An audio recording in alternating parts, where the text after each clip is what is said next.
Krishna Krishna Hare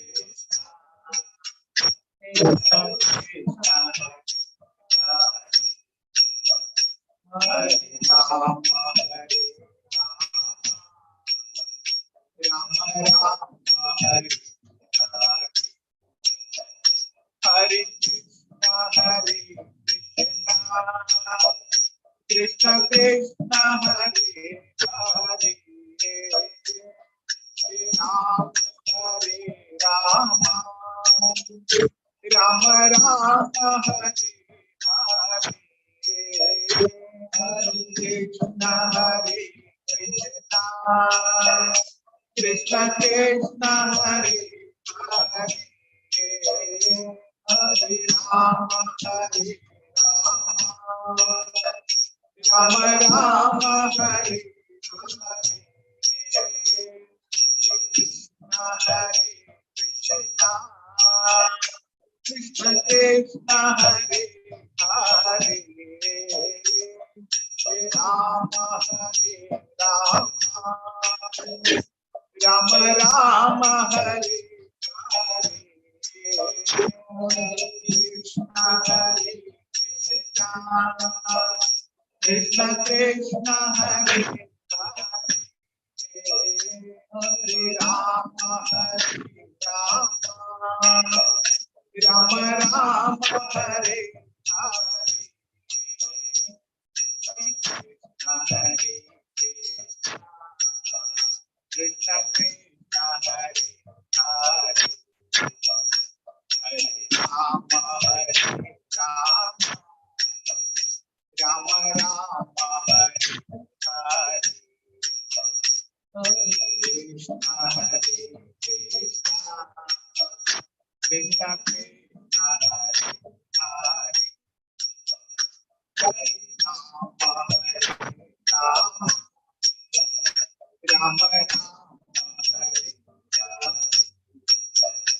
Jaya Prabhupada Jaya Prabhupada Jaya Prabhupada Jaya Prabhupada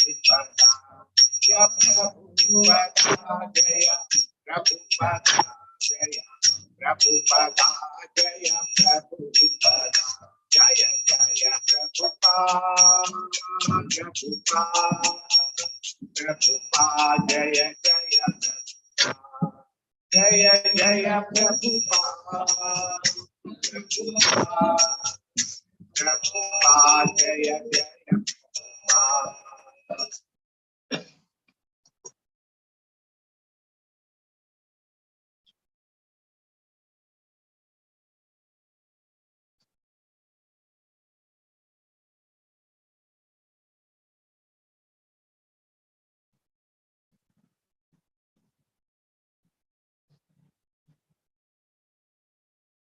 Om Namo Bhagavate Vasudevaya. Bhagavate Vasudevaya. Om Namo Bhagavate Vasudevaya. Om Namo Bhagavate Vasudevaya.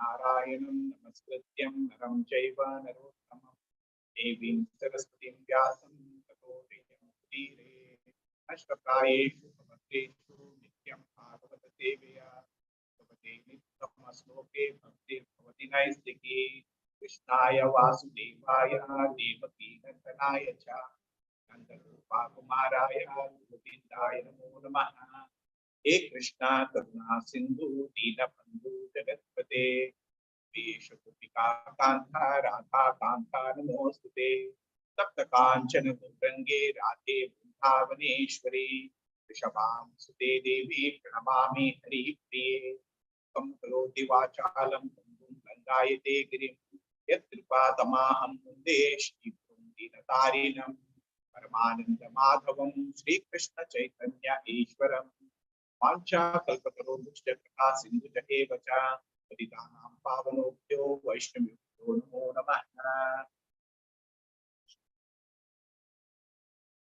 Hare Krishna. ಇವತ್ತು ನಾವು ಭಾಗವತಂ ಇದ್ದು 2ನೇ ಅಧ್ಯಾಯ 8ನೇ ಶ್ಲೋಕ ಅದರ ಬಗ್ಗೆ ಸ್ವಲ್ಪ ವಿಮರ್ಶೆ ಮಾಡೋಣ. ಶ್ಲೋಕ 8. ಧರ್ಮ ಸ್ವನುಷ್ಠಿತಃ ಸನುಷ್ಠಿತಃ ಪುಂಸಾಂ ಧರ್ಮ ಸ್ವನುಷ್ಠಿತಃ ಪುಂಸಾಂ ವಿಷ್ಟಕ್ಷೇನ ಕಥಾಸೂಯಃ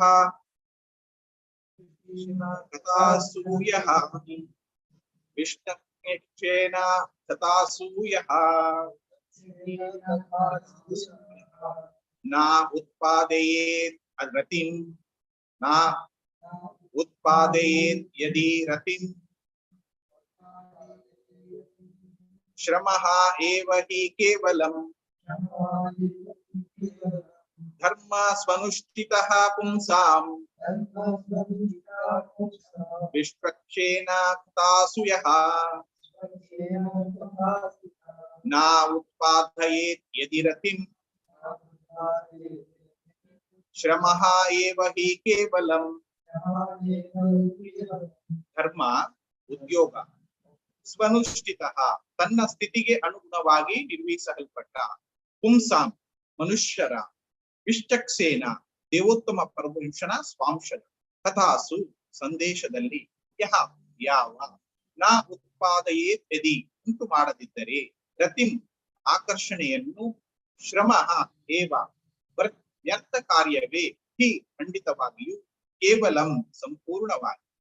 ಅನುವಾದ: ಮಾನವನು ಸ್ವಸ್ಥಿತಿಗೆ ಅನುಗುಣವಾಗಿ ನಡೆಸುವ ವೃತ್ತಿ ಕಾರ್ಯಗಳ ಆಚರಣೆಯು ದೇವೋತ್ತಮ ಪರಮ ಪುರುಷನ ಸಂದೇಶದಲ್ಲಿ ಆಸಕ್ತಿಯನ್ನು ಮೂಡಿಸದಿದ್ದರೆ ಅದು ಕೇವಲ ವ್ಯರ್ಥ ಶ್ರಮ ಅಷ್ಟೇ. ಟ್ರಾನ್ಸ್ಲೇಷನ್ ಇಂಗ್ಲಿಷ್ में बताओ. The occupational activities a man performs according to his own position are only so much useless labor if they do not provoke attraction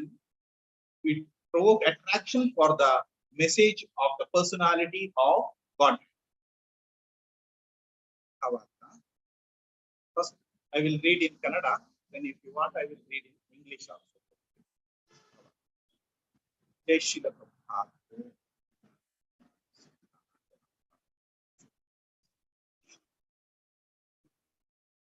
ಬದುಕಿನ ಬಗ್ಗೆ ಮಾನವನ ನಿಲುವು ವಿಭಿನ್ನವಾದ್ದರಿಂದ ಅದಕ್ಕೆ ಅನುಗುಣವಾಗಿ ಅವನ ವೃತ್ತಿಯ ಕಾರ್ಯಗಳು ವಿವಿಧವಾಗಿವೆ. ಐಹಿಕ ಸ್ಥೂಲ ದೇಹದ ಆಚೆಗೆ ಏನನ್ನೂ ಕಾಣಲಾರದ ಪ್ರಾಪಂಚಿಕನಿಗೆ ಇಂದ್ರಿಯಾತೀತವಾದದ್ದು ಯಾವುದೂ ಇಲ್ಲ. ಆದ್ದರಿಂದ ಅವನ ವೃತ್ತಿಯ ಕಾರ್ಯಗಳು ದೃಷ್ಟಿ ಮತ್ತು ಸಮಷ್ಟಿಯ ಸ್ವಾರ್ಥಕ್ಕೆ ಸೀಮಿತವಾಗಿರುತ್ತದೆ. ವ್ಯಕ್ತಿಗತ ಸ್ವಾರ್ಥ ವೈಯಕ್ತಿಕ ದೇಹದ ಸುತ್ತ ಸುತ್ತುತ್ತದೆ. ಇದು ಸಾಮಾನ್ಯವಾಗಿ ಪ್ರಾಣಿ ಮಾತ್ರದಲ್ಲಿ ಕಂಡುಬರುತ್ತದೆ. ಸಮಷ್ಟಿಗತ ಸ್ವಾರ್ಥ ಮಾನವ ಸಮಾಜದಲ್ಲಿ ತೋರುತ್ತದೆ. ಅದು ಕುಟುಂಬ, ಸಮಾಜ, ಸಮುದಾಯ, ರಾಷ್ಟ್ರ ಮತ್ತು ಜಗತ್ತಿನ ಸುತ್ತ ಸುತ್ತುತ್ತದೆ. ಆದರೆ ಸ್ಥೂಲ ದೈಹಿಕ ಸುಖವೇ ಅದರ ಗುರಿ. ಈ ಸ್ಥೂಲ ಪ್ರಾಪಂಚಿಕರಿಗಿಂತ ಕಿಂಚಿದನ್ನುಥ ಸ್ಥಾನದಲ್ಲಿ ಮಾನಸಿಕ ಊಹಾಪೋಹ ನಡೆಸುವವರಿದ್ದಾರೆ. ಅವರು ಮಾನಸಿಕ ವಲಯದಲ್ಲಿ ಹಾರಾಡುತ್ತಾ ಕಾವ್ಯ ರಚನೆಯಲ್ಲೋ, ತತ್ವಶಾಸ್ತ್ರದಲ್ಲೋ ಅಥವಾ ಯಾವುದೋ ಮತತತ್ವ ಪ್ರಚಾರದಲ್ಲೋ ತೊಡಗಿರುತ್ತಾರೆ. ಅದೇ ಅವರಿಗೆ ಉದ್ಯೋಗ. ಅದಕ್ಕೂ ಸಹ ದೇಹ ಮತ್ತು ಮನಸ್ಸಿಗೆ ಸೀಮಿತವಾದ ಸ್ವಾರ್ಥವೇ ಗುರಿ. ಆದರೆ ದೇಹ ಮತ್ತು ಮನಸ್ಸಿಗೆ ಮಿಗಿಲಾಗಿ ಸುಪ್ತವಾದ ಆತ್ಮ ಇದೆ. ಅದು ಇಲ್ಲವಾಯ್ತೆಂದರೆ ದೈಹಿಕ ಮತ್ತು ಮಾನಸಿಕ ಸ್ವಾರ್ಥದ ಪರಿಧಿಯನ್ನು ಪೂರ್ಣವಾಗಿ ಬರಿದು ಮಾಡುತ್ತದೆ, ತೊಡೆದು ಹಾಕ್ತದೆ. ಆದರೆ ಅಲ್ಪಜ್ಞರಾದ ಮನುಜನಿಗೆ ಆ ಚಿದಾತ್ಮದ ಅಗತ್ಯಗಳ ಅರಿವು ಇರುವುದಿಲ್ಲ. ಮೂಢ ಮನುಜರಿಗೆ ಆತ್ಮದ ಅರಿವು ಇಲ್ಲದಿದ್ದರಿಂದಲೂ ಅದು ಯಾಕೆ ದೇಹ ಮತ್ತು ಮನಸ್ಸುಗಳ ನಿಯಮಕ್ಕೆ ಒಳಪಟ್ಟಿಲ್ಲವೆಂದು ಗೊತ್ತಿಲ್ಲದಿದ್ದರಿಂದಲೂ ಅವರು ತಮ್ಮ ವೃತ್ತಿಯ ಕಾರ್ಯಗಳನ್ನು ಆಚರಿಸುವುದರಲ್ಲಿ ತೃಪ್ತಿ ಹೊಂದಿಲ್ಲ. ಆತ್ಮ ತೃಪ್ತಿಗೆ ಸಂಬಂಧಿಸಿದ ಪ್ರಶ್ನೆಗಳನ್ನು ಇಲ್ಲಿ ಪ್ರಸ್ತಾಪಿಸಲಾಗಿದೆ. ಆತ್ಮ ಈ ಸ್ಥೂಲ ದೇಹದ ಮತ್ತು ಸೂಕ್ಷ್ಮ ಮನಸ್ಸಿನ ಆಚೆಗೆ ಇದೆ. ದೇಹ ಮತ್ತು ಮನಸ್ಸುಗಳನ್ನು ಪ್ರೇರೇಪಿಸುವ ಚೈತನ್ಯ ತತ್ವವೇ ಆತ್ಮ. ಸುಪ್ತವಾದ ಆತ್ಮದ ಅಗತ್ಯವನ್ನರಿಯದೆ ದೇಹ ಮತ್ತು ಮನಸ್ಸಿನ ಪ್ರಾಪ್ತಿಯಿಂದಷ್ಟೇ ಯಾರೂ ಸುಖಿಯಾಗಲಾರರು. ದೇಹ ಮತ್ತು ಮನಸ್ಸುಗಳನ್ನು ಚಿದಾತ್ಮಕದ ಅನಗತ್ಯ ಹೊರ ಆವರಣ ಮಾತ್ರ ಚಿದಾತ್ಮದ ಅಪೇಕ್ಷೆಯನ್ನು ಪೂರೈಸಲಿ. ಪಕ್ಷಿಯ ಪಂಜರವನ್ನು ಶುಚಿಗೊಳಿಸುವುದರಿಂದ ಅಷ್ಟೇ ಯಾರೂ ಹಕ್ಕಿಯನ್ನು ಸಂತೈಸಲಾರರು. ಹಕ್ಕಿಯದೇ ಆದ ಬೇಡಿಕೆಯನ್ನು ತಿಳಿಯಲೇಬೇಕು. ಐಹಿಕ ಬಂಧನದ ಸೀಮಿತ ವಲಯದಿಂದ ಪಾರಾಗಿ ಸಂಪೂರ್ಣ ಸ್ವಾತಂತ್ರ್ಯದ ಬಯಕೆಯನ್ನು ಈಡೇರಿಸಿಕೊಳ್ಳುವುದೇ ಚಿದಾತ್ಮಕದ ಬೇಡಿಕೆ. ವಿಶಾಲತರ ವಿಶ್ವದ ಪ್ರಕಾರವನ್ನು ದಾಟಿ ಹೋಗಲು ಆತ್ಮ ಬಯಸ್ತದೆ. ಮುಕ್ತ ಪ್ರಕಾಶ ಮತ್ತು ಚೈತನ್ಯವನ್ನು ಕಾಣ ಬಯಸ್ತದೆ. ದೇವೋತ್ತಮ ಪರಮ ಪುರುಷ ಸ್ವರೂಪದ ಪೂರ್ಣ ಚೈತನ್ಯವನ್ನು ಕಾಣುವುದೇ ಪೂರ್ಣ ಸ್ವಾತಂತ್ರ್ಯದ ಸಾಧನೆ. ದೇವರನ್ನು ಕುರಿತ ಸುಪ್ತ ಪ್ರೇಮ ಎಲ್ಲರಲ್ಲೂ ಇರುತ್ತದೆ. ದೇಹ ಮತ್ತು ಮನಸ್ಸಿನೊಳಗೆ ಇರುವ ಲೌಕಿಕ ವ್ಯಾಮೋಹದ ಮೂಲಕವೇ ಆಧ್ಯಾತ್ಮಿಕ ಅಸ್ತಿತ್ವ ವ್ಯಕ್ತವಾಗುತ್ತದೆ. ಆದ್ದರಿಂದ ದೈವಿ ಪ್ರಜ್ಞೆಯನ್ನು ಜಾಗೃತಗೊಳಿಸುವ ಕರ್ತವ್ಯದಲ್ಲಿ ನಮ್ಮನ್ನು ನಾವು ತೊಡಗಿಸಿಕೊಳ್ಳಬೇಕು. ಪರಮ ಪುರುಷನ ದೈವಿಕ ಚರ್ಚೆಯನ್ನು ಶ್ರವಣ ಮಾಡುವುದರಿಂದ ಮತ್ತು ಪಠನ ಮಾಡುವುದರಿಂದ ಮಾತ್ರ ಇದು ಸಾಧ್ಯ. ಪರಮ ಪುರುಷನ ದಿವ್ಯ ಸಂದೇಶವನ್ನು ಶ್ರವಣ ಮಾಡಲು ಪಠಿಸಲು ಆಸಕ್ತಿಯನ್ನು ಮೂಡಿಸಲಾರದ ಕರ್ತವ್ಯ ಕರ್ಮಗಳಿಂದ ವೃಥಾ ಕಾಲಹರಣಗಳಷ್ಟೇ ಆಗುವುದು ಎಂದು ಇಲ್ಲಿ ಹೇಳಿದೆ. ಈ ಕಾರಣದಿಂದಲೇ ಮಿಕ್ಕ ವೃತ್ತಿ ಧರ್ಮಗಳು ಅವು ಯಾವ ಮತತ್ವಕ್ಕಾದರೂ ಸಂಬಂಧಪಟ್ಟಿರಲಿ ಆತ್ಮಕ್ಕೆ ಬಂಧ ಮುಕ್ತಿಯನ್ನು ಕೊಡಲಾರವು. ಮೋಕ್ಷವಾದಿಗಳ ಕಾರ್ಯ ವೈಖರಿಯೂ ವ್ಯರ್ಥ. ಏಕೆಂದರೆ ಬಂಧ ಮೋಚನದ ಮೂಲ ಸೂತ್ರವನ್ನು ಕಂಡುಕೊಳ್ಳುವಲ್ಲಿ ಸೋತಿದ್ದಾರೆ. ಐಹಿಕ ಪ್ರಾಪ್ತಿ ಕಾಲ ದೇಶಗಳಿಗೆ ಸೀಮಿತವಾದುದೆಂಬುದನ್ನು ಸ್ಥೂಲ ಪ್ರಾಪಂಚಿಕರು ಅನುಭವದಿಂದ ತಿಳಿಯಬಹುದು.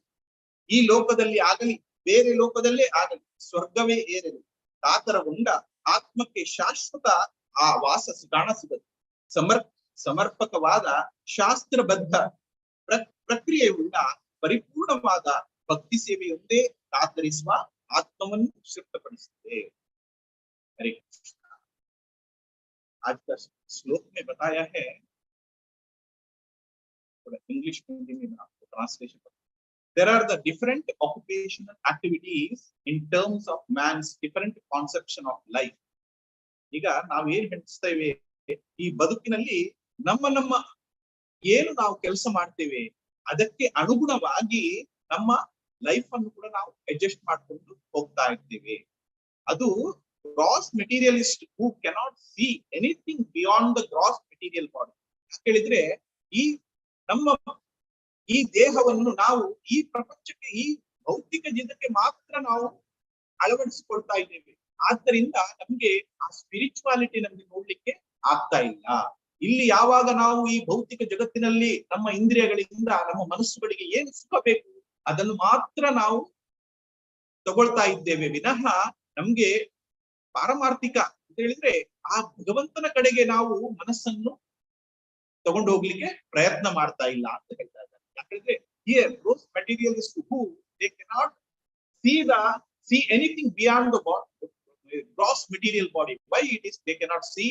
Because they don't know the spirituality.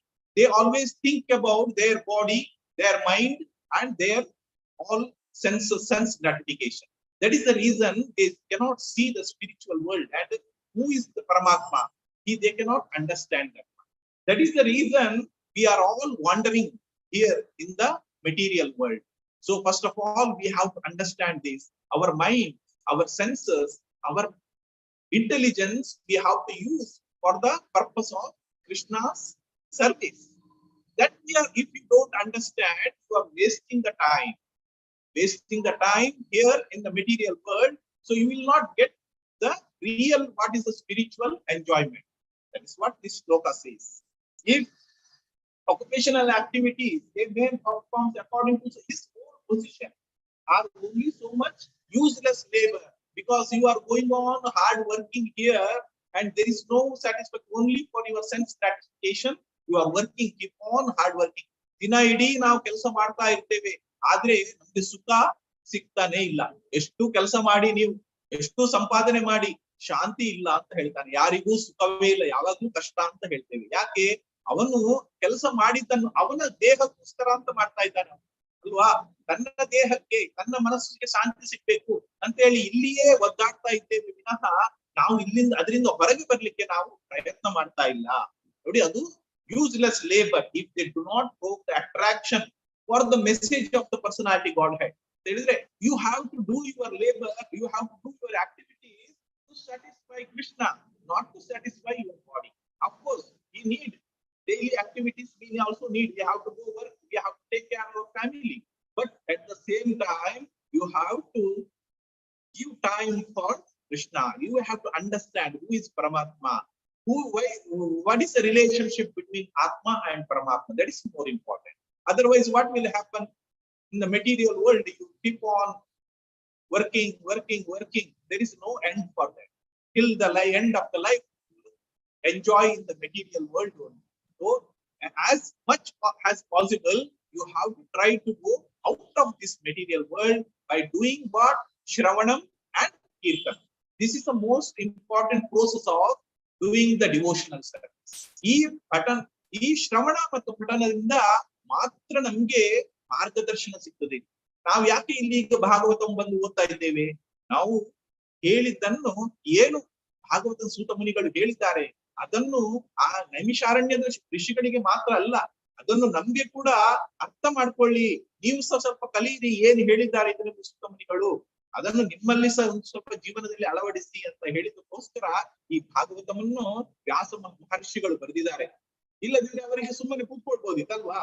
ಯಾಕಂದ್ರೆ ಇದನ್ನು ನೆಕ್ಸ್ಟ್ ಮನುಕುಲದಲ್ಲಿ ಕಲಿಯುಗದಲ್ಲಿ ಇಂತಹ ಬದ್ಧ ಜೀವಿಗಳು ಇದ್ದಾರೆ, ಅವರಿಗೆ ಸಮೇತ ಪ್ರಯೋಜನ ಆಗ್ಲಿ ಎಂಬ ಒಂದು ಉದ್ದೇಶದಿಂದ ವ್ಯಾಸ ಮಹರ್ಷಿಗಳು ತನ್ನ ಶಿಷ್ಯರಾದ ಸೂತ ಮುನಿಗಳಿಗೆ ತಿಳಿಸ್ತಾ ಇದ್ದಾರೆ.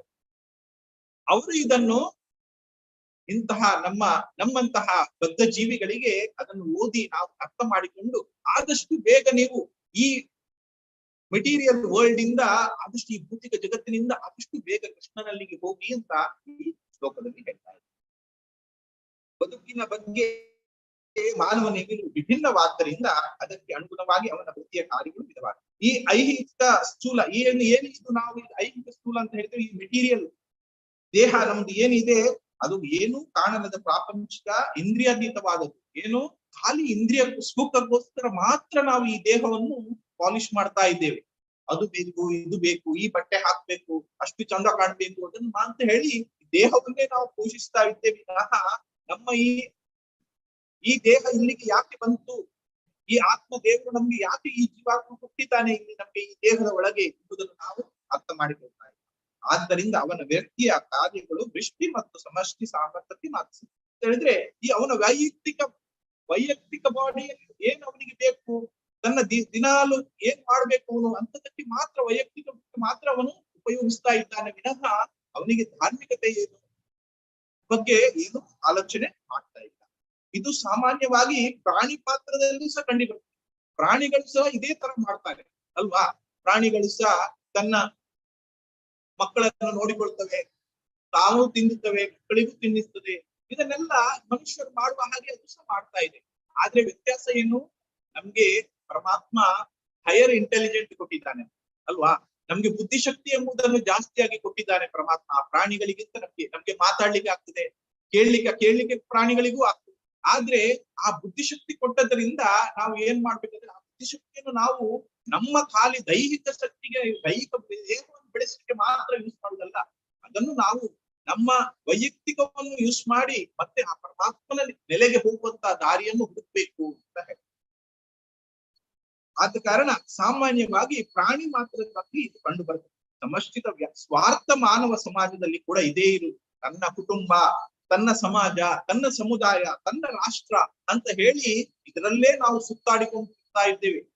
ನನ್ನ ಫ್ಯಾಮಿಲಿ, ನನ್ನ ಸಮಾಜ, ಇದರಲ್ಲಿಯೇ ನಾವು ಟೈಮ್ ವೇಸ್ಟ್ ಮಾಡ್ತಾ ಇದ್ದೇವೆ ಅಲ್ವಾ? ಏನಾದ್ರೂ ಪ್ರೋಗ್ರಾಮ್ ಆಗ್ತಾರೆ, ನಮ್ಗೆ ಆ ಪ್ರೋಗ್ರಾಮ್ಗೆಲ್ಲ ಹೋಗ್ಲಿಕ್ಕೆ ನಮ್ಗೆ ಸಮಯ ಉಂಟು. ದೊಡ್ಡ ದೊಡ್ಡ ಪ್ರೋಗ್ರಾಮ್ ಅದು ಇದೆಲ್ಲ ಮಾಡ್ತಾರೆ. ಆದ್ರೆ ದೇವರ ಕೆಲಸ ಏನು ನಡೀತಾ ಇದೆ ಅದಕ್ಕೆಲ್ಲ ಹೋಗ್ಲಿಕ್ಕೆ ನಮ್ಗೆ ಟೈಮ್ ಇಲ್ಲ ಅಂತ ಹೇಳ್ತೇವೆ. ನಮ್ಗೆ ನಾವು ಕರಿತೇವೆ ದೇವಸ್ಥಾನಕ್ಕೆ ಬನ್ನಿ, ಪ್ರತಿ ಆದಿತ್ಯವಾರ ಅಲ್ಲಿ ಸತ್ಸಂಗ ಆಗ್ತದೆ, ಪ್ರವಚನ ಆಗ್ತದೆ, ಮಂಗಳಾರತಿ ಆಗ್ತದೆ, ದೇವರ ಪ್ರವಚನವನ್ನು ಕೇಳಿ ಅಂತ ಹೇಳಿದ್ರೆ ನಮ್ಗೆ ಪುರ್ಸೊತ್ತಿಲ್ಲ, ಇನ್ನು ಮತ್ತೆ ಸ್ವಲ್ಪ ಟೈಮ್ ಕಳೆದ ನಂತರ ಬರ್ತೇವೆ ಅಂತ ಹೇಳ್ತಾರೆ. ನೋಡಿ, ಯಾಕೆಂತ ಹೇಳಿದ್ರೆ ಅಷ್ಟು ನಮ್ಮ ಮನಸ್ಸು ಮತ್ತು ನಮ್ಮ ಈ ಪ್ರಾಪಂಚಿಕ ನೆಲೆಯಲ್ಲಿ ನಾವು ಏನಂತ ಹೇಳಿದ್ರೆ ಅದಕ್ಕೆ ಹೊಂದಿಕೊಂಡು ಹೋಗ್ತಾ ಇದ್ದೇವೆ ವಿನಃ ನಾವು ಅದರಿಂದ ಹೊರಗೆ ಬರ್ಲಿಕ್ಕೆ ಪ್ರಯತ್ನ ಮಾಡ್ತಾ ಇಲ್ಲ. ಅದು ನಮ್ಮ ಕುಟುಂಬ, ಅದು ಸಮಾಜ ಅಂತ ಹೇಳಿ ನಾವು ಅದರಲ್ಲೇ ನಾವು ಟೈಮ್ ವೇಸ್ಟ್ ಮಾಡ್ತಾ ಇದ್ದೇವೆ. Here generally we have seen the among the lower, this all the mentality we can see in only in the lower animals, but we are the, God has given us a higher intelligence, so we have to make use of this intelligence to go towards the Bhagavan Paramatma. So that is the reason, in especially in the extended society, community and nation, the worldwide, the view of cross bodily comfort, we are always thinking about how we will get the comfort of for this body. We are always thinking about the society, we are always thinking about the nation, and we think about our bodily comforts. This is not going to help us. We have to think beyond this. We need what is spirituality, who is Paramatma, then only it is good for us to go back to Godhead. Otherwise, what will happen in the material world? You will go on suffering, suffering, suffering. There is no end for this suffering. When you want to go out of, get rid of this suffering, what we have to do? We have to, at the same time, if you are in any position, if you are a child, if you are a grahastha, you are a bachelor or any position, but you have to do your duty. At the same time, you have to worship the Lord. How you have to worship the Lord? You have to hear and you have to kirtan and shravanam. This is more important. This is the process of going towards the devotional service. So this one we have to understand. First, read the Bhagavad Gita, Bhagavatam, chant the Hare Krishna Maha Mantra. That also with the pure mind, not with the only for the namesake. If you do this namesake, you are not going to get any benefit. So you have to properly use of your brain, your mind and intelligence towards Krishna, to how I can get out of this material world, how I can get Krishna prema. This is the thing we have to think at all the time.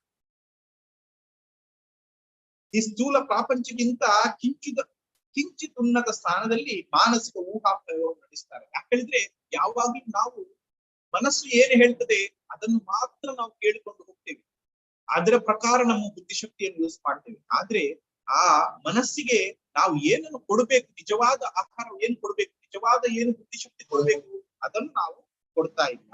ಆದ ಕಾರಣ ಈ ಅವರು ಮಾನಸಿಕ ವಲಯದಲ್ಲಿ ಹಾರಾಡುತ್ತಾ ಕಾವ್ಯ ರಚನೆಯಲ್ಲೋ ಶಾಸ್ತ್ರದಲ್ಲೋ ಯಾವುದೋ ಮತತ್ವದ ಪ್ರಪಂಚದಲ್ಲೋ ಅವರು ತೊಡಗಿರ್ತಾರೆ.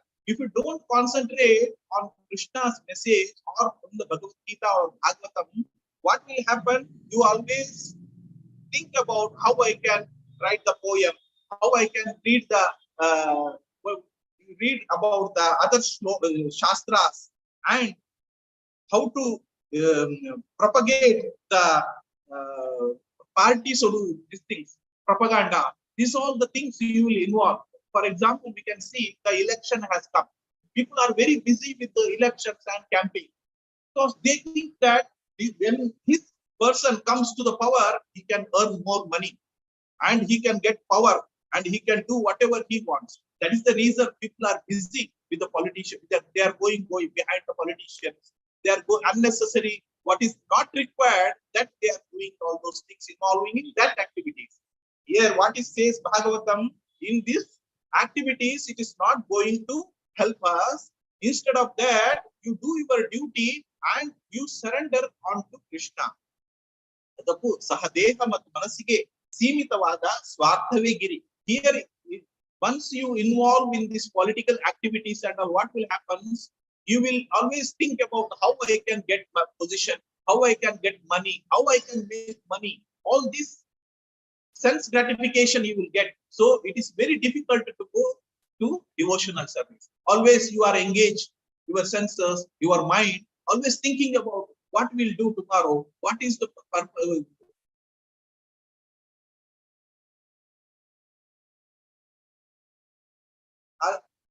So if you think like that, you cannot go towards the devotional service. That is objecting us to see the God and to engage our activities in the spiritual activity. So here is given ಅದರ ಆದರೆ ದೇಹ ಮತ್ತು ಮನಸ್ಸಿಗೆ ಮಿಗಿಲಾಗಿ ಸುಪ್ತವಾದ ಆತ್ಮ ಇದೆ. ಅದನ್ನು ನಾವು ಅರ್ಥ ಮಾಡ್ಕೊಳ್ಬೇಕು. ನಮ್ಮದು ಖಾಲಿ ನಾವು ದೇಹ ಮತ್ತು ಮನಸ್ಸು ಏನ್ ಹೇಳ್ತದೆ ಅದನ್ನು ಮಾತ್ರ ಕೇಳಿಕೊಂಡು ಹೋಗುದಲ್ಲ. We should not see that this is the our mind and body, what it says we should not follow. There is a beyond that, there is a spirit soul is there, that what it wants, that we have to understand. ಅದು ಇಲ್ಲವಾಯ್ತಂದರೆ ದೈಹಿಕ ಮತ್ತು ಮಾನಸಿಕ ಸ್ವಾರ್ಥದ ಪರಿಧಿಯನ್ನು ಅದು ಪೂರ್ಣ ಬರಿದಾಗಿ ಮಾಡ್ತದೆ. ಯಾಕೆ ಹೇಳಿದ್ರೆ if you don't understand what the mind and what the soul it requires, otherwise what will there is no going towards the spiritual activities. That is why we are always, if you engage in your body and mind in the material activities, you should think first, why I am doing these activities, what is the gain I am going to get with these activities. You should think beyond that. This is not only the body, this is not only the mind, it's beyond that. There is a spirit soul is there. I have to satisfy that soul, then only Paramatma will help us to go back to Krishna. Otherwise, what will happen? We will be entangled in this material world by doing all those activities. ಇದು ಆದರೆ ಅಲ್ಪಜ್ಞರಾದ ಮನುಷ್ಯರಿಗೆ ಈ ಚಿದಾತ್ಮಕದ ಅಗತ್ಯಗಳ ಅರಿವು ಇದಿಲ್ಲ. ಯಾಕೆ ಹೇಳಿದ್ರೆ ನಾವು ಆತ್ಮದ ಬಗ್ಗೆ ನಮ್ಗೆ ಅದರ ಬಗ್ಗೆ ತಿಳುವಳಿಕೆ ಇಲ್ಲದ ಕಾರಣ, ಹಾಗೂ ನಮ್ಗೆ ತಿಳಿಬೇಕು ಎಂಬ ಒಂದು ಆಶೆ ಕೂಡ ಇಲ್ಲದ ಕಾರಣ ಏನಾಗ್ತದೆ, ನಾವು ಖಾಲಿ ದೇಹದ ಮತ್ತು ಮನಸ್ಸಿನ ಬಗ್ಗೆ ಮಾತ್ರ ಆಲೋಚನೆ ಮಾಡ್ತಾ ಇರ್ತೇವೆ. ಇದರಿಂದ ನಾವು ಹೊರಗೆ ಬರ್ಲಿಕ್ಕೆ ಪ್ರಯತ್ನ ಮಾಡುವುದಿಲ್ಲ. ಯಾಕೆ ಹೇಳಿದ್ರೆ ಈ ಆತ್ಮ ದೇವರು ಯಾಕೆ ಕೊಟ್ಟಿದ್ದಾನೆ, ಈ ಆತ್ಮದ ಬಗ್ಗೆ ಈ ಭಗವದ್ಗೀತೆಯಲ್ಲಿ ಏನ್ ಹೇಳಿದ್ದಾನೆ, ಈ ಆತ್ಮ ಈ ದೇಹ ಇರುವವರೆಗೆ ಮಾತ್ರ. ಅದು ಒಮ್ಮೆ ಈ ದೇಹ ಬಿಟ್ಟ ಕೂಡಲೇ ಅದು ತನ್ನಷ್ಟಕ್ಕೆ ನಮ್ಮ ದೇಹದಿಂದ ಹೋಗಿ ಮತ್ತು ಇನ್ನೊಂದು ದೇಹಕ್ಕೆ ಆ ಪರಮಾತ್ಮನ ಇಷ್ಟ ಪ್ರಕಾರ ಅವನು ಮಾಡಿದ ಕರ್ಮ ಫಲಕ್ಕೆ ಅನುಗುಣವಾಗಿ ಇನ್ನೊಂದು ದೇಹಕ್ಕೆ ಹೋಗಿ ಸೇರ್ತದೆ. ಇದರ ಬಗ್ಗೆ ಯಾರು ಮಾತಾಡ್ಲಿಕ್ಕೆ ಹೋಗುದಿಲ್ಲ. ಯಾಕೆ ಹೇಳಿದ್ರೆ ನಾನು ಯಾರು ನೋಡಿದ್ದಾರೆ ಮುಂದಿನ ಜನ್ಮದಲ್ಲಿ ನನಗೆ ಏನ್ ಸಿಗ್ತದೆ ಅಂತ ಹೇಳಿ ಅವರಿಗೆ ಅದರ ಬಗ್ಗೆ ತಿಳುವಳಿಕೆ ಇಲ್ಲ. ಆದ ಕಾರಣ ಅವರು ಈ ಜನ್ಮದಲ್ಲಿ ನಾನು ಎಷ್ಟು ಸುಖ ಪಡ್ಲಿಕ್ಕೆ ಶಕ್ತಿ ಉಂಟು ಅಷ್ಟನ್ನು ಸುಖ ಪಡಿಲಿಕ್ಕೆ ಆಲೋಚನೆ ಮಾಡ್ತಾರೆ ವಿನಃ ಈ ಸುಖದಿಂದ ಈ ಏನವರು ಇಲ್ಲಿ ಇರುವಂತಹ ಸುಖ ಅಂತ ಹೇಳಿದ್ರೆ ದುಃಖಾಲಯ ಅಶಾಶ್ವತ ಅಂತ ಹೇಳ್ತೇವೆ ನಾವು. ಇಲ್ಲಿ ಯಾವಾಗ್ಲೂ ದುಃಖವೇ ಇರುದು, ನಾವು ಸುಖ ಅಂತ ಹೇಳುದು ಯಾವುದೂ ಇಲ್ಲ. ಆದ್ರೂ ಕೂಡ ಆ ಮನಸ್ಸು ನಮ್ದು ಹೇಳ್ತದೆ ಇನ್ನೂ ನಂಗೆ ಸಿಗ್ಬೇಕು, ಇನ್ನೂ ಬೇಕೆಪ್ಪ. ಆ ಮನಸ್ಸಿನಿಂದ ನಮ್ಗೆ ಹೊರಗೆ ಬರ್ಲಿಕ್ಕೆ ಪ್ರಯತ್ನ ಮಾಡ್ತಾ ಇಲ್ಲ. ನಾವು ಆತ್ಮ ಅಂದರೆ ಏನು, ಈ ದೇಹ ಎಷ್ಟು ಸಮಯಕ್ಕೆ ನಮ್ಗೆ ಇರ್ಬಹುದು, ಇದು ದೇಹ, ಈ ದೇಹಕ್ಕೆ ಎಷ್ಟಂತ ನಾನು ಸುಖ ಕೊಡ್ಬಹುದು ಅಂತ ಹೇಳಿ ಅದರ ಬಗ್ಗೆ ಮಾತ್ರ ಆಲೋಚನೆ ಮಾಡ್ತಾರೆ ವಿನಃ ಈ ಆತ್ಮ ಯಾಕೆ, ಈ ದೇವರು ನಮ್ಗೆ ನಮ್ಮ ದೇಹದಲ್ಲಿ ಯಾಕೆ ಆತ್ಮವನ್ನು ಕೊಟ್ಟಿದ್ದಾನೆ, ಈ ಆತ್ಮದ ಪ್ರಯೋಜನ ಏನು, ಈ ಆತ್ಮ ಎಲ್ಲಿಗೆ ಹೋಗ್ಬೇಕು ಅಂತ ಹೇಳಿ ಅದನ್ನು ನಾವು ಸರಿಯಾಗಿ ಅರ್ಥ ಮಾಡ್ಕೊಳ್ಬೇಕು. ಈ ಮೂಢ ಮನುಜರಿಗೆ ಆತ್ಮದ ಅರಿವು ಇಲ್ಲದಿದ್ದರಿಂದ ಇದು ಯಾಕೆ ದೇಹ ಮತ್ತು ಮನಸ್ಸನ್ನು ನಿಯಮ ಒಳಪಟ್ಟಿಲ್ಲವೆಂದು ಗೊತ್ತಿಲ್ಲದಿದ್ದರೂ ಅವರು ತಮ್ಮ ವ್ಯಕ್ತಿಯ ಕಾರ್ಯಗಳನ್ನು ಆಚರಿಸುವುದರಲ್ಲಿ ತೃಪ್ತಿ ಹೊಂದಿಲ್ಲ. ನೋಡಿ, ಈ ನಾವೆಲ್ಲ ಮೂಢ ಜನರು, ನಮ್ಗೆ ಏನು ಗೊತ್ತಿಲ್ಲ, ಇದು ಯಾಕೆ ನಮ್ಗೆ ದೇಹ ಪರಮಾತ್ಮ ಕೊಟ್ಟಿದ್ದಾನೆ ಮತ್ತು ಯಾಕೆ ಈ ಮನಸ್ಸು ನಮ್ಮ ಕಂಟ್ರೋಲ್ ಅಲ್ಲಿ ಯಾಕೆ ಬರ್ತಾ ಇಲ್ಲ ಅಂತ ಹೇಳುವ ಆ ಪರಿಜ್ಞಾನ ನಮ್ಮಲ್ಲಿಲ್ಲ. ಅದಕ್ಕೋಸ್ಕರವೇ ಅರ್ಜುನನಿಗೆ ಕೂಡ ಭಗವದ್ಗೀತೆಯಲ್ಲಿ ಅವನು ಎಣಿಸ್ತಾನೆ ಏನು, ಈ ರಾಜ್ಯವನ್ನು ಪಡೆದು ನಾವು ಸುಖವಾಗಿ ಇರಬಹುದು ಅಂತೇಳಿ. ಆದ್ರೆ ಅವನು ಕೃಷ್ಣ ಹೇಳ್ತಾನೆ, ನೀನು ನಿನ್ನ ಕರ್ತವ್ಯವನ್ನು ಮಾಡು, ಮತ್ತೆ ಉಳಿದದನ್ನು ನನಗೆ ಬಿಡು. ಫಲಾಪೇಕ್ಷಿತ ಫಲವನ್ನು ಎಣಿಸದೆ, ನಂಗೆ ಇದರಲ್ಲಿ ಫಲ ಬೇಕು ಅಂತ ಎಣಿಸದೆ, ಅದನ್ನು ಅಪೇಕ್ಷೆ ಇಡದೆ ನೀನು ನಂಗೆ ಶರಣಾಗತನಾಗು, ಆಗ ನಿನ್ಗೆ ನಾನು ಬುದ್ಧಿಶಕ್ತಿ ಕೊಡ್ತೇನೆ ಅಂತ ಹೇಳ್ತೀನಿ. ಅಲ್ಲಿ ಅರ್ಜುನ ಕೂಡ ಏನಂತ ಹೇಳಿದ್ರೆ ಅವನು ದೇಹದ ಬಗ್ಗೆ, ಅವನ ಮನಸ್ಸಿನ ಬಗ್ಗೆ ಮಾತ್ರ ಥಿಂಕ್ ಮಾಡ್ತಾ ಇರ್ತಾನೆ ವಿನಃ ಅವನು ಕೂಡ ಆತ್ಮದ ಬಗ್ಗೆ ಅವನಿಗೂ ಅರಿವು ಇರುವುದಿಲ್ಲ. ಆದ ಕಾರಣ ಕೃಷ್ಣ ಒಂದೊಂದೇ ಅವನಿಗೆ ಆತ್ಮ ಎಂದರೇನು, ಆತ್ಮ ಎಲ್ಲಿ ಇರ್ತದೆ, ಆತ್ಮದ ಗಾತ್ರ ಎಷ್ಟಿದೆ, ಸೈಜ್ ಎಷ್ಟಿದೆ, ಅದನ್ನು ಯಾರನ್ನು ಸುಡಲಿಕ್ಕೆ ಸಾಧ್ಯ ಇಲ್ಲ, ಅದನ್ನು ಕತ್ತರಿಸಲಿಕ್ಕೂ ಸಾಧ್ಯವಿಲ್ಲ. ಆದ ಕಾರಣ ನೀನು ನಿನ್ನ ತಾತ ಇವರನ್ನೆಲ್ಲ ಕೊಲ್ತಾ ಇದ್ದೇನೆ ಎಂಬ ಆ ಒಂದು ಮನಸ್ಸಿಗೆ ಬಂದಂತಹ ನಿನ್ನ ಚಂಚಲತೆಯನ್ನು ಬಿಟ್ಟು ಬಿಡು ಅಂತ ಹೇಳ್ತಾ ಇದ್ದಾನೆ ಕೃಷ್ಣ. ಆದ ಕಾರಣ ನಾವು ಅದು ಅಷ್ಟೇ. ಈಗ ನಾವು ಏನ್ ಥಿಂಕ್ ಮಾಡ್ತೇವೆ, ಈ ಆತ್ಮವನ್ನು ನಾವು ಎಲ್ಲಿ ಹೋಗ್ತದೆ ಅಂತ ನಮ್ಗೆ ಗೊತ್ತಿಲ್ಲ. ಈ ಇಂದ್ರಿಯ ಭೋಗಗಳನ್ನು, ಈ ಭೌತಿಕ ಜಗತ್ತಿನಲ್ಲೇ ನಾವು ಸುಖ ಪಡ್ತದೆ, ಸುಖ ಸಿಗ್ತದೆ ನಂಗೆ, ಇನ್ನೂ ಸುಖ ಬೇಕು ನಂಗೆ ಅಂತೇಳಿ ಇದ್ರಲ್ಲೇ ನಾವು ಹೊರಳಾಡಿಕೊಂಡಿರ್ತೇವೆ ವಿನಃ ಇದರಿಂದ ಹೊರಗಕ್ಕೆ ನಾವು ಪ್ರಯತ್ನ ಮಾಡ್ತಾ ಇಲ್ಲ.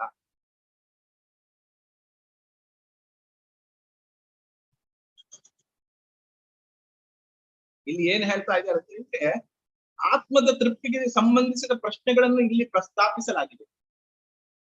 ಆತ್ಮ ಸ್ಥೂಲ ದೇಹ, ಸೂಕ್ಷ್ಮ ಮನಸ್ಸಿನ ಆಚೆಗಿದೆ. ದೇಹ ಮತ್ತು ಮನಸ್ಸುಗಳನ್ನು ಪ್ರೇರೇಪಿಸುವ ಚೈತನ್ಯ ತತ್ವವೇ ಆತ್ಮ. ಆತ್ಮ ಅಂದ್ರೆ ಏನು? ನಮ್ಮ ಸ್ಥೂಲ ದೇಹ ಮತ್ತು ಸೂಕ್ಷ್ಮ ಮನಸ್ಸಿನ ಆಚೆಗೆ ಇರುವಂತದ್ದೇ ಯಾವುದು? ಅದು ಆತ್ಮ, ಚೈತನ್ಯ ಆತ್ಮ. ಸೂಕ್ತವಾದ ಆತ್ಮದ ಅಗತ್ಯವನ್ನ ಅರಿಯದೆ ದೇಹ ಮತ್ತು ಮನಸ್ಸಿನ ಪ್ರಾಪ್ತಿಯಿಂದಲೇ ಯಾರು ಸುಖಿಯಾಗಲಾರ. ಯಾವತ್ತೂ ನಮ್ಗೆ ಸುಖ ಅಂತ ಬೇಕಂತಾದ್ರೆ ನಾವು ಈ ದೇಹ ಮತ್ತು ಮನಸ್ಸು ಏನು ಹೇಳ್ತದೆ ಅದನ್ನು ಮಾತ್ರ ನಾವು ಅನುಸರಿಸಿ ಹೋಗದೆ, ಅದಕ್ಕಿಂತ ಮೇಲೆ ನಮ್ಮ ಚೇತನ ಆತ್ಮ ಇದೆ, ಆ ಆತ್ಮಕ್ಕೆ ಏನು ಬೇಕು ಅಂತೇಳಿ ನಾವು ಅದನ್ನು ಅರಿವು ಮಾಡ್ಕೊಳ್ಬೇಕು. ಇಲ್ಲ ಅಂತಾದ್ರೆ ಏನಾಗ್ತದೆ? ಒಂದು ಎಕ್ಸಾಂಪಲ್ ಕೊಡ್ತಾರೆ ಇಲ್ಲಿ. ಪಕ್ಷಿಯು ಪಂಜರವನ್ನು ಶುಚಿಗೊಳಿಸುವುದರಷ್ಟೇ ಯಾರನ್ನು ಹಕ್ಕಿಯನ್ನು ಸಂತೈಸಲ್ಲ. ಹಕ್ಕಿಯದೇ ಆದ ಬೇಡಿಕೆ. ನಾವು ಏನು ಎಣಿಸ್ತೇವೆ, ಈ ಪಂಜರದಲ್ಲಿ ಒಂದು ಹಕ್ಕಿಯನ್ನು ಇಟ್ಟು ನಾವು ಮನುಷ್ಯರು ತುಂಬಾ ಖುಷಿ ಪಡ್ತೇವೆ. ಯಾಕೆ ಹೇಳಿದ್ರೆ, ನಾವು ನನ್ನ ಮನೆಯಲ್ಲಿ ಪಂಜರ ಇದೆ ದೊಡ್ಡದು, ಆ ಪಂಜರದ ಒಳಗೆ ಹಕ್ಕಿಯನ್ನು ಇಟ್ಟಿದ್ದೇನೆ, ಅದಕ್ಕೆ ನಾನು ಆಗಾಗ ತಿಂಡಿಯನ್ನು ಕೊಡ್ತಾ ಇದ್ದೇನೆ, ಅದು ಸುಖಿಯಾಗಿದೆ ಅಂತ ಎಣಿಸ್ತೇವೆ. ಆದ್ರೆ ಅದಕ್ಕೆ ಸುಖ ಎಲ್ಲಿ ಸಿಗ್ತದೆ? ಅದು ಪಂಜರದಿಂದ ಹೊರಗೆ ಬಂದಾಗ ಮಾತ್ರ ಅದಕ್ಕೆ ಸುಖ ಸಿಗ್ತದೆ. ಅದನ್ನು ನಾವು ಅರ್ಥ ಮಾಡ್ಕೊಳ್ಬೇಕು. ಆ ಪಂಜರದಲ್ಲಿ ಹಾಕಿಟ್ಟ ಪಕ್ಷಿಗೆ ಏನ್ ಬೇಕು ಅದನ್ನು ನಾವು ಅರ್ಥ ಮಾಡ್ಕೊಳ್ಬೇಕು. ಅದೇ ಇಲ್ಲಿ ನಮ್ಮ ಆತ್ಮ ಎಲ್ಲಿದೆ? ಆ ಪಂಜರದ ಒಳಗೆ ಇದೆ. ನಾವು ದೇಹವನ್ನು ಮಾತ್ರ ಪೋಷಿಸ್ತಾ ಇದ್ದೇವೆ. ಈ ಮನಸ್ಸಿಗೆ ಏನು ಬೇಕು, ಇಂದ್ರಿಯಕ್ಕೆ ಏನು ಬೇಕು, ಈ ದೇಹಕ್ಕೆ ಏನು ಬೇಕು ಅದನ್ನು ಮಾತ್ರ ನಾವು ಚಂದ ಮಾಡಿ ಪೋಷಿಸ್ತಾ ಇದ್ದೇವೆ. ಒಳ್ಳೆ ಡ್ರೆಸ್ ಹಾಕ್ತೇವೆ, ಒಳ್ಳೆ ಆರ್ನಮೆಂಟ್ಸ್ ಹಾಕ್ತೇವೆ, ಇದೆಲ್ಲ ಮಾಡಿಕೊಂಡು ನಾವು ದೇಹದ ಬಗ್ಗೆನೇ ಥಿಂಕ್ ಮಾಡ್ತಾ ಇದ್ದೇವೆ. ಆ ಆತ್ಮ ಒಳಗಿದ್ದ ಆತ್ಮಕ್ಕೆ ಏನು ಬೇಕು ಅದನ್ನು ನಾವು ಅರ್ಥ ಮಾಡ್ಕೊಳ್ತಾ ಇದ್ದೇವೆ. ಅದಕ್ಕೆ ಇಲ್ಲಿ ಒಂದು ಎಕ್ಸಾಂಪಲ್ ಕೊಡ್ತಾ ಇದ್ದಾರೆ. ಆ ಪಂಜರದಲ್ಲಿ ಇರುವಂತಹ ಆ ಕೇಜ್ ಅಲ್ಲಿ, see, when we keep the one bird inside the cage, we don't understand that what it requires. Actually, that bird wants a freedom from that cage. That bird is Atma. So here also we are always thinking about how I can get my beautiful dress, beautiful ornaments, all those things. We are focusing only on our bodily comforts. Actually, Atma is inside our heart. That what that Atma wants, we are not understanding. That is the example given here. Only we are for the cage, we are giving polish, we are cleaning everything. But that inside the bird, that wants the freedom from that cage, that want to come out of the cage and freely want to fly. That we have to understand. We are only cleaning our body and mind. It is not going to help. We have to think what the Atma wants. So that is the real understanding, realization. That is the self-realization. What Atma wants, what that bird wants like that same way. We are also, our Atma, we are keeping inside the cage. Inside our body, we are like it's a cage. So this is why that also wants freedom. What freedom it wants? Actually, that is the original position of this Atma. Always want to go back to Paramatma. That we have to understand. What this really Atma wants. Once you practice your devotional service by chanting and hearing about the God's message and all those satsang, what it is written in the Bhagavatam, if you understand, then your Atma also realizes that actually what Atma wants, that is the one Atma wants. How we can do the devotional service to Krishna and how we can go back to Godhead. This is the most important understanding. Otherwise, what will happen? Keep on, we will enjoy this bodily comforts. We will not understand what real Atma wants. ಈ ಐಹಿಕ ಬಂಧನದ ಸೀಮಿತ ವಲಯದಿಂದ ಪಾರಾಗಿ ಸಂಪೂರ್ಣ ಸ್ವಾತಂತ್ರ್ಯದ ಬಯಕೆಯನ್ನು ಈಡೇರಿಸಿಕೊಳ್ಳುವುದೇ ಚಿದಾತ್ಮದ ಬೇಡಿಕೆ. ಈ ಐಹಿಕ ಬಂಧನ, ನಾವು ಈ ಐಹಿಕ ಬಂಧನದಲ್ಲಿ ಸಿಕ್ಕಾಕೊಂಡಿದ್ದೇವೆ. ಈ ಮೆಟೀರಿಯಲ್ ವರ್ಲ್ಡ್ ಅಲ್ಲಿ ನಾವು ಏನು, what we think, we are all binded by this material world. That is why we are not trying to go out of this material world. Whatever we get here, enjoyment, we think that it's a permanent. isn't it? People still think that even is the old age, he thinks that he wants something, he wants money, he wants property. These are all things he is thinking.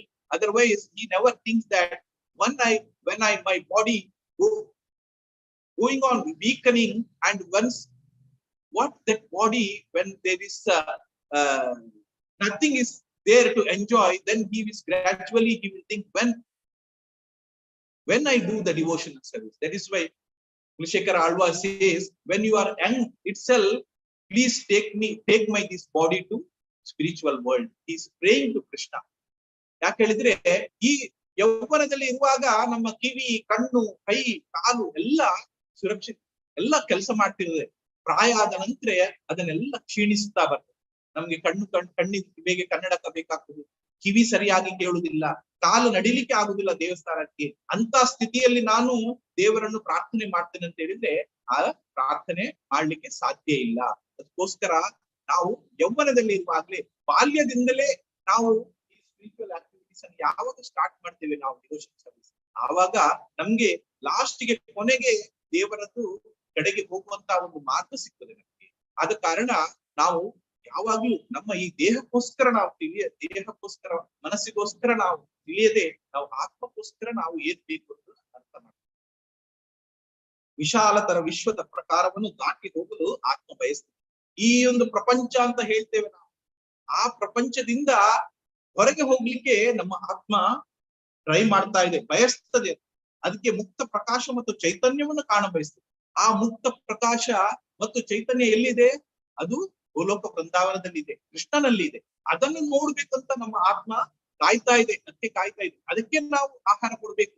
ಅದಕ್ಕೆ ಏನು ಬೇಕು ಅದನ್ನು ಅರ್ಥ ಮಾಡ್ಕೊಳ್ಬೇಕು. ನಾವು ಆ ಆತ್ಮಕ್ಕೆ ಏನ್ ಬೇಕು ಅದನ್ನು ಅರ್ಥ ಮಾಡಿಕೊಂಡು ಆ ಆತ್ಮಕ್ಕೆ ಎಷ್ಟು ಬಿಡುಗಡೆ ಬೇಕು, ಆ ಸಾಂಸಾರಿಕ ಜೀವನದಿಂದ ಮತ್ತು ಈ ಪ್ರಾಪಂಚಿಕ ಪ್ರೇಮದಿಂದ, ಸುಖದಿಂದ ಯಾವಾಗ ನಾವು ಹೊರಗೆ ಬರ್ತೀವಿ, ಆವಾಗ ನಮ್ಗೆ ಮಾತ್ರ ಆ ಚೇತನಾತ್ಮ ಏನು, ಆ ಕೃಷ್ಣ ಏನು ಹೇಳ್ತಾನೆ, ಏನು ಅವನ ಮುಕ್ತ, ಹೇಗೆ ನಾವು ಅವನ ಲೋಕಕ್ಕೆ ಪ್ರವೇಶ ಮಾಡಬಹುದು ಅಂತ ನಮ್ಗೆ ತಿಳಿಯುತ್ತಾ ಇದೆ.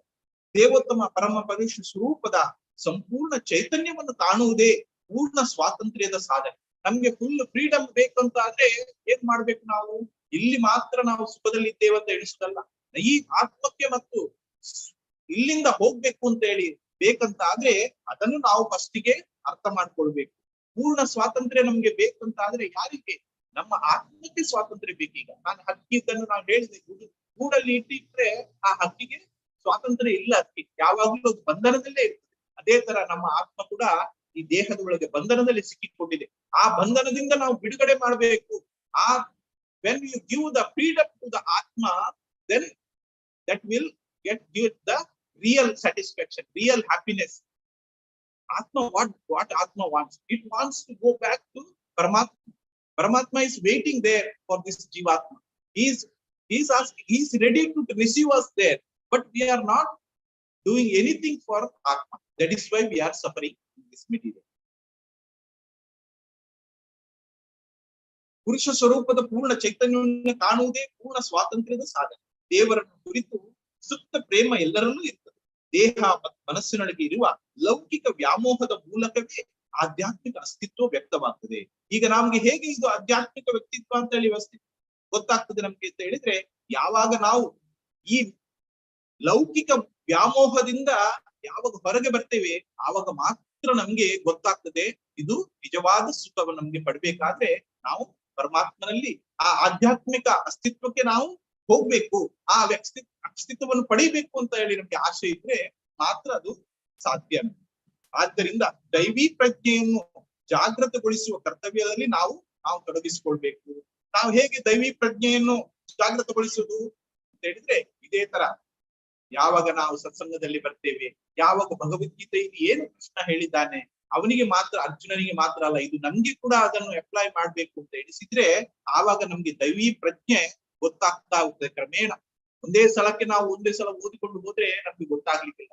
ಹೀಗೆ ನಾವು ಸತ್ಸಂಗದಲ್ಲಿ ಇರುವಾಗ ಡೈಲಿ ನಾವು ಯಾವಾಗ ಭಗವದ್ಗೀತೆಯನ್ನು ಓದ್ತಾ ಹೋಗ್ತೇವೆ, ಆವಾಗ ನಮ್ಗೆ ಆ ದೈವಿ ಪ್ರಜ್ಞೆ ನಮ್ಮಲ್ಲಿ ತನ್ನಿಂತಾನೆ ಬರ್ತದೆ. ಆಗ ಕೃಷ್ಣ ನಮ್ಗೆ ಹೆಲ್ಪ್ ಮಾಡ್ತಾನೆ. ಯಾರ ಮುಖಾಂತರ? ಗುರುವಿನ ಮುಖಾಂತರ. ಅದಕ್ಕೆ ನಾವು ಯಾವುದಕ್ಕೂ ನಮ್ಗೆ ಗುರು ಮುಖ್ಯ. ಗುರುವಿನ ಮುಖಾಂತರ ನಾವು ಪಡೆದ ಆ ದೈವಿ ಪ್ರಜ್ಞೆಯನ್ನು ನಾವು ನಮ್ಮ ಜೀವನದಲ್ಲಿ ಅಳವಡಿಸಿದಾಗ ಅವರ ಮುಖಾಂತರ ನಮ್ಗೆ ದೇವರಲ್ಲಿಗೆ ಆ ಪ್ರಜ್ಞೆಯನ್ನು ನಾವು ಇನ್ನೂ ದೇವರಲ್ಲಿಗೆ ಹೋಗುವ ಹಾಗೆ ನಮ್ಗೆ ಉತ್ತೇಜನ ಕೊಡುತ್ತೆ. ಪರಮ ಪುರುಷನ ದಿವ್ಯ ಸಂದೇಶವನ್ನು ಶ್ರವಣ ಮಾಡುವುದರಿಂದ, ಪಠಿಸುವುದರಿಂದ ಆಸಕ್ತಿಯನ್ನು ಮೂಡಿಸಲಾರದ ಕರ್ತವ್ಯ ಕರ್ಮಗಳಿಂದ ವ್ಯರ್ಥ ಕಾಲಹರಣ ಆಗುವುದು ಅದ ಕಾರಣ ಯಾವಾಗ ನಾವು hearing and chanting, if we are not doing hearing and chanting of the holy name, so we will not get that taste. So what do you have to do? You have to start with, to get the taste, you have to hear the Katha, what Bhagavad-gita says, what Bhagavatam says, and you have to chant, you have to ಪಠಣ ಮಾಡಬೇಕು. ಯಾವುದು? ಹರೇ ಕೃಷ್ಣ ಮಂತ್ರವನ್ನು ಪಠಣ ಮಾಡಬೇಕು. ಆವಾಗ ನಮ್ಗೆ ನಮ್ಮ ಏನು ಆಸಕ್ತಿ ಇದೆ ನಮ್ಗೆ ದೇವರಲ್ಲಿ ಹೋಗುವಂತದ್ದು, ನಮ್ಮ ಈಗ ಭೌತಿಕ ಜಗತ್ತಿನಿಂದ ನಮ್ಗೆ ಹೇಗೆ ಈ ಬಂಧನದಿಂದ ಹೇಗೆ ಹೋಗ್ಬೋದು ನಮ್ಗೆ ಅಂತ ಒಂದು ಆಸಕ್ತಿ ನಮ್ಮಲ್ಲಿ ಮೂಡ್ತದೆ. ಯಾವಾಗ ಇಲ್ಲಂತಾದ್ರೆ ಇಲ್ಲೇ ನಾವು ಸುಖ ಪಡುವ ಅಂತ ಎಣಿಸ್ತೇವೆ. ಆ ಆಸಕ್ತಿ ಅಂದ್ರೆ ಏನು? ಆ ಚೇತನಾತ್ಮವನ್ನು ನಾವು ಅದಕ್ಕೆ ಉತ್ತೇಜನ ಕೊಡುವುದು, ಅದೇ ನಮ್ಗೆ ಅದೇ ಅದರಿಂದ ನಾವು ಹೋಗ್ಲಿಕ್ಕೆ ಸಾಧ್ಯ. ಪರಮ ಪುರುಷನ ದಿವ್ಯ ಸಂದೇಶ ಶ್ರವಣ ಮಾಡುವುದರಿಂದ, ಪಠಿಸುವುದರಿಂದ ಆ ಆಸಕ್ತಿಯನ್ನು ಮೂಡಿಸಿದ ಕರ್ತವ್ಯ ಕರ್ಮಗಳಿಂದ ವೃಥಾ ಕಾಲಹರಣವಾಗುವುದಷ್ಟು ಹೇಳಿ. ಆ ಕಾರಣದಿಂದ ಮಿಕ್ಕ ವೃತ್ತ ಧರ್ಮಗಳು ಅವು ಯಾವ ಮತಕ್ಕಾದರೂ ಸಂಬಂಧಪಟ್ಟಿರಲಿ ಆತ್ಮಕ್ಕೆ ಬಂದ ಮುಕ್ತಿಯನ್ನು ಕೊಡಲಾರು. ಈಗ ನಾವು ತುಂಬಾ religion, we have seen so many religion people, so many in our Hinduism also there are so many preachers are there. They are not telling about how to go back to Godhead. They are just telling about materially how you will enjoy and do your devotional service. They will say simply, they will not say that how to get rid of this binding of Atma and body, difference between the body and Atma. They will just tell about the doing the simple way of devotion, dry philosophy we say. Okay, here in ISKCON what we say, if you think about this is not your body, if this is your spirit soul, then you will take care of your soul. Otherwise what will happen? You will always think about your bodily comforts. Here are some of the philosophers also, some of our other religion people also, they are not telling of, they are not touching the Atma, what it is our wants. Their philosophy, if they go, there will be a controversy. That is why they are not touching that philosophy. Even Shankaracharya also, he also did not much talk about the Atmas and all. But they think that people are merging with the this one, what do you call it? Brahma Jyoti. That is the Nirakaravadi philosophy. That is they think that finally we will merge with the Brahma Jyoti. That is not actually the understanding. Actually, this Atma have to go back to Paramatma, have to reach to his devotion above of Paramatma. Then only you can enjoy there. But there it is, everything is unlimited. You will get the full enjoyment. ಈ ಬಂಧ ಮೋಚನದ ಮೂಲ ಸೂತ್ರವನ್ನು ಕಂಡುಕೊಳ್ಳಲು ತೋರಿದ್ದಾರೆ. ಐಹಿಕ ಪ್ರಾಪ್ತಿ ಕಾಲ ದೇಶಗಳಿಂದ ಸೀಮಿತವಾದುದರಿಂದ ಸ್ಥೂಲ ಪ್ರಾಪಂಚಿಕರ ಅನುಭವದಿಂದ ತಿಳಿಯಬಹುದು. ಅದಕ್ಕೋಸ್ಕರ ನಾವೇನ್ ಮಾಡ್ತೇವೆ, ಈ ಜಗತ್ತಲ್ಲದೆ ಇನ್ನೊಂದು ಜಗತ್ತಿಗೆ ಹೋಗ್ಲಿ. ಈಗ ನಾವು ಚಂದ್ರಯಾನದಲ್ಲಿ ನೋಡಿ ಏನಂತ ಹೇಳಿದ್ರೆ, ಇನ್ನೂ ಒಂದು ಸೈಂಟಿಸ್ಟ್ಗಳು ಇನ್ನೂ ಸೈನ್ಸ್ ಮೇಲೇನೆ ಹೊಂದ್ಕೊಂಡು ಹೋಗ್ತಾ ಇದ್ದಾರೆ. ಆದ್ರೆ ಅವರು ಕೂಡ ಅರ್ಥ ಮಾಡ್ಕೊಂಡಿದ್ದಾರೆ, ಇದು ಒಂದು ಪರಮಾತ್ಮನ ಶಕ್ತಿ. ಆ ಪರಮಾತ್ಮನ ಶಕ್ತಿಯಿಂದ ಮಾತ್ರ ಈ ಸೂರ್ಯ ಮಂಡಲದಲ್ಲಿ ಗ್ರಹಗಳೆಲ್ಲ ತಿರುಗ್ತಾ ಇದೆ, ಅದೆಲ್ಲ ಅವರಿಗೆ ಗೊತ್ತಿದೆ. ಆದ್ರೂ ಸಹ ಒಂದು ರಿಸರ್ಚ್ ಅಂತ ಹೇಳಿದ್ರೆ ಆ ಚಂದ್ರನಲ್ಲಿ ಏನಿದೆ ಅಂತ ನೋಡುವಂತ ಒಂದು ಕುತೂಹಲ ನಮ್ಗೆ. ಅದ್ರ ತಪ್ಪಂತ ಹೇಳಲಿಕ್ಕೆ ಆಗುತ್ತೆ. ಆದ್ರೆ ನಾವು ಅದನ್ನು ಆಧ್ಯಾತ್ಮಿಕ ರೀತಿಯಲ್ಲಿ ನೋಡುವಾಗ ಮುಂಚಿನ ಋಷಿಗಳೆಲ್ಲ ಅವರ ದಿವ್ಯ ಶಕ್ತಿಯಿಂದ ಹೋಗ್ತಿದ್ರು ಬೇರೆ ಅಲ್ವಾ. ಇವಾಗ ಸೈಂಟಿಸ್ಟ್ಗಳು ಏನು ರಾಕೆಟ್ ಅನ್ನೆಲ್ಲ ಕಳಿಸ್ಕೊಂಡು ಅಲ್ಲಿ ಏನಿದೆ ಅಂತ ನೋಡ್ಲಿಕ್ಕೆ ಹೋಗ್ತಾ ಇದ್ದಾರೆ. ಅದ್ರಲ್ಲಿ ತಪ್ಪಂತ ಹೇಳಲಿಕ್ಕೆ ಆಗುತ್ತೆ. ಯಾಕಂದ್ರೆ ಈಗಿನ ಮಾನವ ಕುಲಕ್ಕೆ ಅದೆಲ್ಲ ಸೈಂಟಿಸ್ಟ್ಗಳು ಅದನ್ನು ಮಾಡ್ಬೇಕು ಇದನ್ನು ಮಾಡ್ಬೇಕು ಅಂತ ಹೇಳಿ ತುಂಬಾ ಇಚ್ಛೆಯಿಂದ ಅದನ್ನು ರಿಸರ್ಚ್ ಮಾಡ್ತಾ ಇದ್ದಾರೆ. ಆದ್ರೆ ಆಕ್ಚುಲಿ ನಾವು ರಿಸರ್ಚ್ ಹೇಗೆ ಅಂತ ಹೇಳಿದ್ರೆ, ನಮ್ಮ ಈ ಲೋಕಕ್ಕೆಲ್ಲ ಹೋಗ್ಬೇಕಂತ, ಮೇಲಿನ ಲೋಕಕ್ಕೆ ನಾವು ಹೋಗ್ಬೇಕಂತಾದ್ರೆ ನಾವು ಈ ನಿಜವಾದ ಭಕ್ತಿಯನ್ನು ಮಾಡಿದ್ರಿಂದ ನಮ್ಗೆ ಲೋಕಕ್ಕೆ, ಬೇರೆ ಲೋಕಕ್ಕೆ ದಿವ್ಯ ದೃಷ್ಟಿಯಿಂದ ಹೋಗ್ಲಿಕ್ಕೆ ಸಾಧ್ಯ ಇದೆ. ಆದ್ರೆ ಮನುಷ್ಯರು ಅದನ್ನು ಪ್ರಯತ್ನ ಮಾಡ್ತಾ ಇಲ್ಲ. ನನ್ನ ಸೈನ್ಸ್ ಏನ್ ಹೇಳ್ತದೆ ಅದನ್ನು ಉಪಯೋಗಿಸಿಕೊಂಡು ಚಂದ್ರಲೋಕಕ್ಕೆ ಸೂರ್ಯಲೋಕಕ್ಕೆ ಹೋಗುವಂತ ಎಲ್ಲ ರಿಸರ್ಚ್ಗಳು ನಡೀತಾ ಇದೆ. ಈ ಲೋಕದಲ್ಲಿ ಆಗಲಿ ಬೇರೆ ಲೋಕದಲ್ಲಿ ಆಗಲಿ ಸ್ವರ್ಗ ಲೋಕದಲ್ಲಿ ಇರಲಿ ತಾಂತರಗೊಂಡ ಆತ್ಮಕ್ಕೆ ಶಾಶ್ವತ ಆವಾಸ ಕಾಣಸಿಗದು. ಯಾಕೆ ಹೇಳಿದ್ರೆ ನಾವು ಎಣಿಸ್ತೇವೆ ಏನಂತ ಹೇಳಿದ್ರೆ ಈ ಲೋಕದಲ್ಲಿ, ಇಲ್ಲದಿದ್ರೆ ನಾವು ಕೆಲವರು ಎಣಿಸ್ತಾರೆ ಸ್ವರ್ಗ ಲೋಕಕ್ಕೆ, ಈಗ ಸತ್ತ ಕೂಡಲೇ ನಾವು ಸ್ವರ್ಗಕ್ಕೆ ಹೋಗ್ತೇವೆ ಅಂತ ಹೇಳಿ. ಆ ಸ್ವರ್ಗ ಲೋಕ ಸಹ ಪರ್ಮನೆಂಟ್ ಅಲ್ಲ. ಸ್ವರ್ಗ ಲೋಕದಲ್ಲಿ ಎಲ್ಲ ನಿಮ್ಗೆ ಸಿಗ್ತದೆ, ಏನು ಬೇಕು ಅಲ್ಲಿ, ಕುಡಿಲಿಕ್ಕೆ ಬೇಕು, ಹುಡುಗಿಯರು ಬೇಕು, ಎಲ್ಲ ಇಂದ್ರ ಎಲ್ಲ ಪ್ರೊವೈಡ್ ಮಾಡ್ತಾರೆ ನಿಮ್ಗೆ ಏನೆಲ್ಲ ಬೇಕು ಅಂತ ಹೇಳಿ. Everything you will get in Swarga ಲೋಕ, but you will not get the liberation from that. If you want liberation you have to ಇನ್ನು ವೈಕುಂಠ ಲೋಕಕ್ಕೆ, ಅದನ್ನು ಮೇಲಿನ ಲೋಕಕ್ಕೆ ನಾವು ಹೋಗ್ಬೇಕು ವಿನಃ ಆ ಸ್ವರ್ಗ ಲೋಕದ ಆಶೆಯನ್ನು ನಾವು ಪಡಬಾರದು. ಸ್ವರ್ಗ ಲೋಕಕ್ಕೆ ಹೋದವರು ಪುನಃ ಅಲ್ಲಿಯ ಎಷ್ಟು ಸಮಯ ಅವರಿಗೆ ಸಂತೋಷ ಪಡ್ಲಿಕ್ಕೆ ಇದೆ, ಅದರ ನಂತರ ಅವನದು ಸಂತೋಷ ಪಡುವಂತ ಅವಧಿ ಮುಗ್ದ ನಂತರ ಪುನಃ ಅವನು ವಾಪಸ್ಸಾಗಿ ಪುನಃ ಈ ಭೌತಿಕ ಲೋಕಕ್ಕೆ ಬರ್ತಾನೆ. ಆ ಬಂದು ಪುನಃ ಹಾಗೆ ಸಫರ್ ಆಗ್ತಾನೆ. ಅಲ್ಲಿಂದ ಅವನು ಮತ್ತೆ ಏನಾಗ್ತದೆ ಅಂತ ಹೇಳಿದ್ರೆ ಅವನು ಎಲ್ಲಿ ನಿಲ್ಲಿಸಿದ್ದಾನೆ ತನ್ನ ಭಕ್ತಿಯನ್ನು, ಅಲ್ಲಿಂದ ಪುನಃ ಅವನು ಸ್ಟಾರ್ಟ್ ಮಾಡಿ ಪುನಃ ಮೇಲಿನ ಲೋಕಕ್ಕೆ ಹೋಗ್ಲಿಕ್ಕೆ ಪ್ರಯತ್ನ ಮಾಡ್ತಾನೆ. ಆದ ಕಾರಣ ನಾವು ಖಾಲಿ ಆ ಸ್ವರ್ಗ ಲೋಕದವರೆಗೆ ಹೋಗುವಂತ ಒಂದು ಆಶೆ ಇಟ್ಕೊಳ್ಬಾರ್ದು. ನಾವು ಏನ್ ಎಣಿಸ್ಬೇಕು, ನಾನು ಯಾರು ಇದ್ದು ಈ ಆತ್ಮ ಎಲ್ಲಿಗೆ ಹೋಗಿ ಸೇರ್ಬೇಕಾದ್ರು ಆ ಪರಮಾತ್ಮನಲ್ಲಿ ಸೇರ್ಬೇಕಾದ್ರು. ಆ ಒಂದು ನೆಲೆಯಿಂದ, ಆ ಒಂದು ದೃಷ್ಟಿಯಿಂದ ನಾವು ಭಕ್ತಿಯಲ್ಲಿ ಕೊಡ್ಬೇಕು ಅಂತ ಹೇಳ್ತಾ ಇದ್ದಾರೆ. ಇಲ್ಲಿ ಆಚಾರ್ಯರು ಏನ್ ಹೇಳ್ತಾ ಇದ್ದಾರೆ, ಸುಬ್ರಹ್ಮಣ್ಯಗಳು ಹೇಳ್ತಾ ಇದ್ದಾರೆ, ಎಲ್ಲ ಋಷಿಮುನಿಗಳಿಗೆಲ್ಲ ಹೇಳ್ತಾ ಇದ್ದಾರೆ, ನಿಮ್ಗೆ ಯಾವಾಗ ಈ ಬಂಧನದಿಂದ, ಈ ದೇಹ ಮತ್ತು ಮನಸ್ಸು ಎಂಬ ಬಂಧನದಿಂದ ಹೊರಗೆ ಹೋಗ್ಲೇಬೇಕಂತ ಆದ್ರೆ, ನಿಮ್ಗೆ ಫ್ರೀಡಮ್ ಬೇಕಂತ ಆದ್ರೆ ನೀವು ಭಕ್ತಿ ಮಾರ್ಗದಲ್ಲಿ ಸೇರಿ. ಈ ಆತ್ಮಕ್ಕೆ ಏನು ಬೇಕು ಅದಕ್ಕೆ ಅದನ್ನು ಬೇಕಾದ ಫೀಡ್ ಮಾಡಿ ಅದಕ್ಕೆ ಅಂತ ಹೇಳ್ತಾರೆ.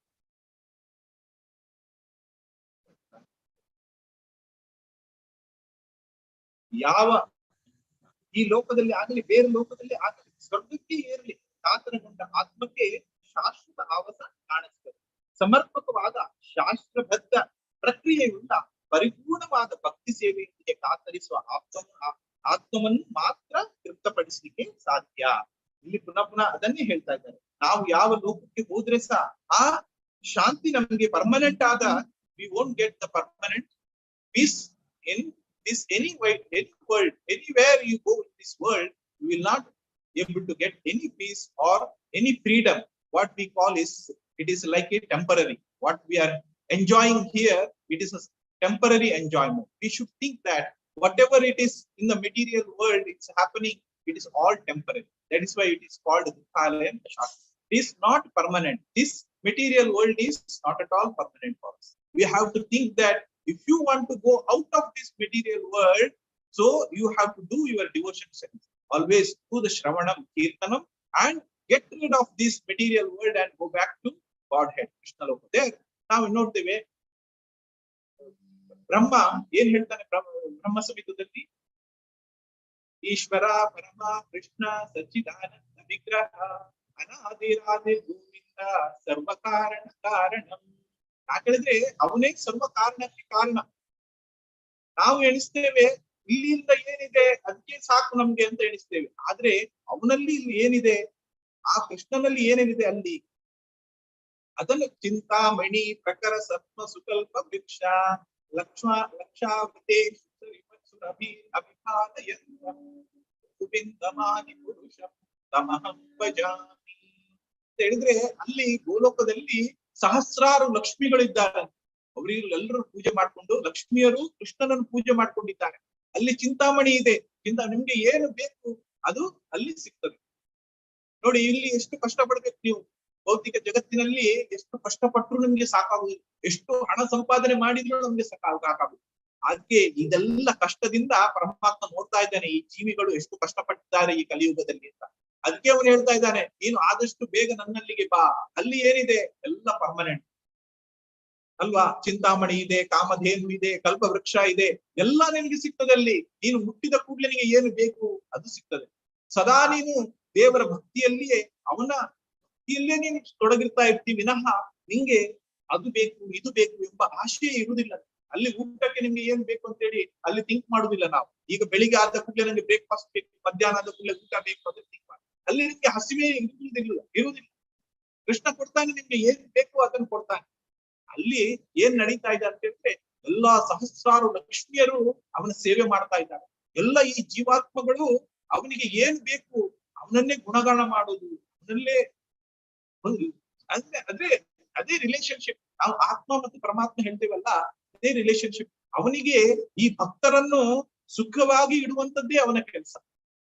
ಇವರು ಸುಖಿಯಾಗಿರ್ಬೇಕು ಅಂತ ಹೇಳಿದ್ರೆ ನನ್ನಲ್ಲಿಗೆ ಬನ್ನಿ, ನನ್ನಲ್ಲಿ ಬಂದಲ್ಲಿ ಇದೆಲ್ಲ ನಿಮ್ಗೆ ಸಿಗ್ತದೆ. ಅದನ್ನು ಬ್ರಹ್ಮ ಅವನೇ ಸ್ವತಃ ಬರೆದಿದ್ದಾನೆ ಬ್ರಹ್ಮ ಸಂಹಿತದಲ್ಲಿ. ಹೀಗೆ ಕೃಷ್ಣನ ಗೋಲೋಕ ಬೃಂದಾವನ ಅಂದರೆ ಹೇಗಿದೆ ಅಂತ ಹೇಳಿ ಅವನು ಇದರಲ್ಲಿ ಎಕ್ಸ್ಪ್ಲೈನ್ ಮಾಡ್ತಾ ಇದ್ದಾರೆ.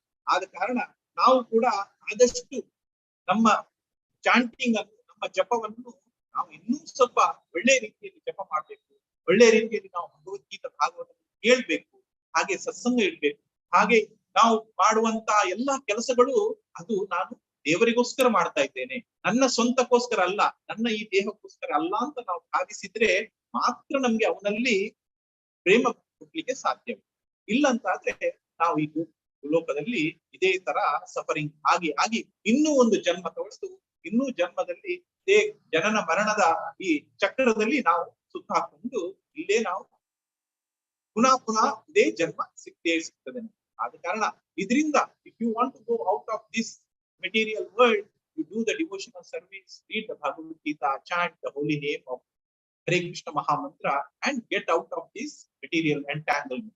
Then only you will get the real satisfaction, real happiness, where you will get when you go back to God.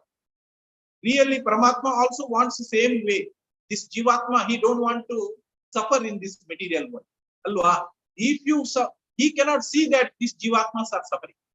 Because of your intelligence, because of your mind, you are engaging your activities in this only for your bodily satisfaction. Krishna, he doesn't want like that. He wants, this Jivatma doesn't want to suffer in this. He wants to take back us to his abode. So we have to try this one by reading the Bhagavad Gita, understanding the Bhagavatam, what it is written, what Sutamuni has told in this Bhagavad Gita. We have to involve in our activities also for the sake of Krishna. Then only we can get rid of this material bondage. Hare Krishna.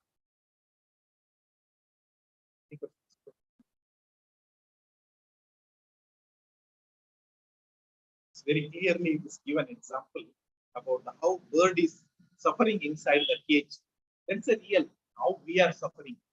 We are only thinking about our bodily comforts only. We are not thinking what Atma wants. It's very good example. Even if you have a small bird in the cage, always we think about how beautifully you want to beautify that cage only. You don't think that properly. Actually, that bird wants freedom from that cage, isn't it? When you will get freedom, once it is come out of that cage, then only it will get the freedom, isn't it? That we have to understand. This is also our Atma also suffering inside our body. We are not giving the real beat what that Atma wants. If you understand that what Atma wants, then Paramatma will give guidance. He will give like this: come, see, hear about my kathas, chant the holy name, attend all those festivals. Then only you will get the interest. That is the feed you are giving to the Atma. Then only it will get the interest to know about the God, to know about his activities, what is the Leela he has done, what all avatars he has taken. That we have to understand. That is only finally we are going to take back. Otherwise, what we earned here in the material world, it is not going to take. Even your family, even your children, even your wife, nobody, even your relatives, nobody will come with you. What you have done, punya karmas and bad karma, that only we are taking. And how much you have done your devotional service, that only you are going to take with your Atma